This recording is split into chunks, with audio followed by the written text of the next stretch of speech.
All right, this is page 2 of the related rates worksheet. We got the edge of a cube expanding at a rate of 2.5 centimeters per second. So if we use E for edge, then the change in edge over change in time is 2.5 centimeters per second.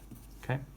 How fast is the volume changing? So what we're looking for is dV dt. Okay. When the length of an edge is 15 centimeters. So our edge is 15. We'll answer this question first and then we'll get to the second one. So the volume of a cube is its edge times itself 3 times, so edge cubed. So change in volume over change in time will be 3e squared times dE dt. Okay. So we're looking for dV dt. That's what we're kind of searching for. So dV dt will be 3 times the edge, which is 15, squared times d dt, which was 2.5. Right? And if you do that, 3 times 15 squared times 2.5, you'll get 1,687.5. This is a volume, so since the units are centimeters, this will be centimeters cubed per, and it was centimeters per second, so this will be centimeters cubed per second. All right, there's our change in volume.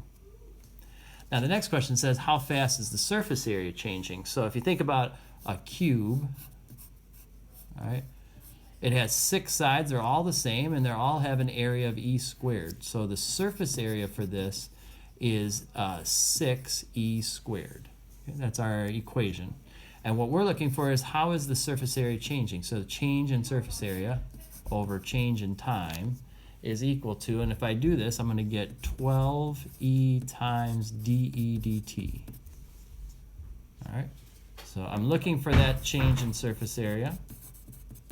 I get 12 times the edge length, which is 15, times dT, which is 2.5. And if I multiply that,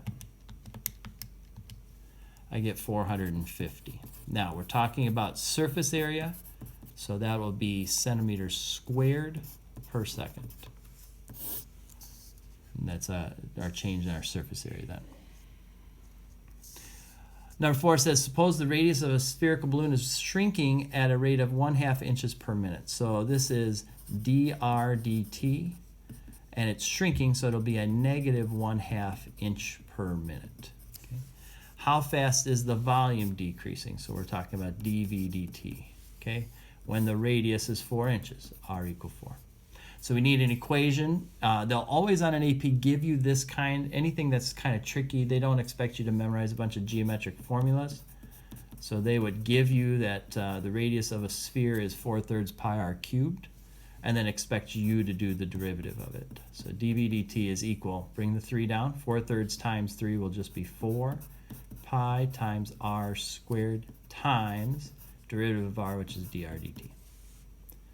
Right, so there's our thing, and we're looking for this dV dt. So dV dt is equal to 4 times pi times r, which is 4, squared times dr dt, which is a negative 1/2. Okay, and so if we do that, what we're going to get is a negative 32 pi, and it's volume. So instead of inches, it'll be inches cubed per minute. That's how fast our volume is changing in that moment. Okay, not constantly necessarily. In fact, not constantly, because it's dependent on being at the time when radius is 4. So as that radius continues to shrink, this will continue to shrink too. All right, it's dependent. It's a function of the radius.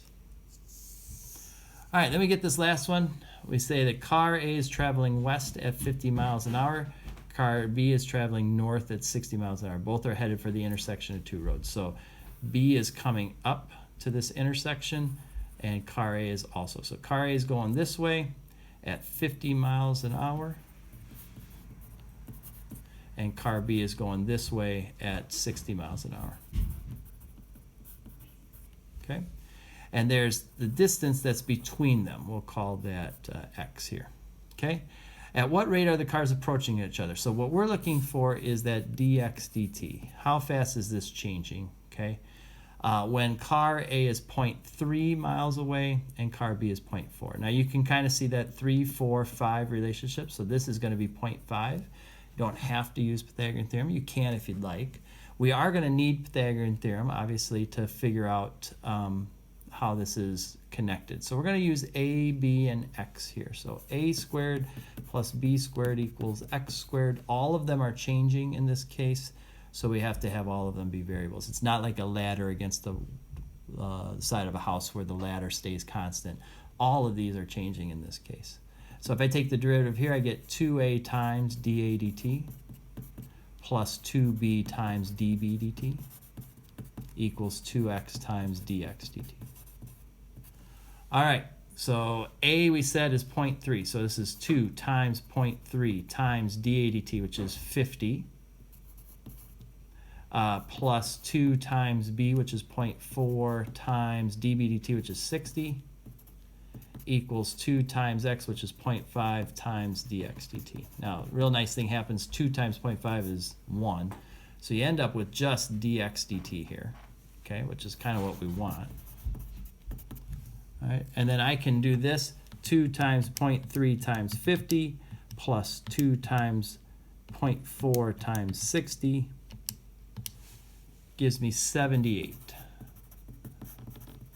So as this one travels 60 miles an hour, this one travels 50 miles an hour. In this moment, they're traveling near each other, relative to each other at a rate of 78 miles an hour. That's how fast they're coming at each other in that moment. Okay, as they get closer, that's probably going to speed up until the point where they hit well, hopefully they don't hit each other. But that's how we get there.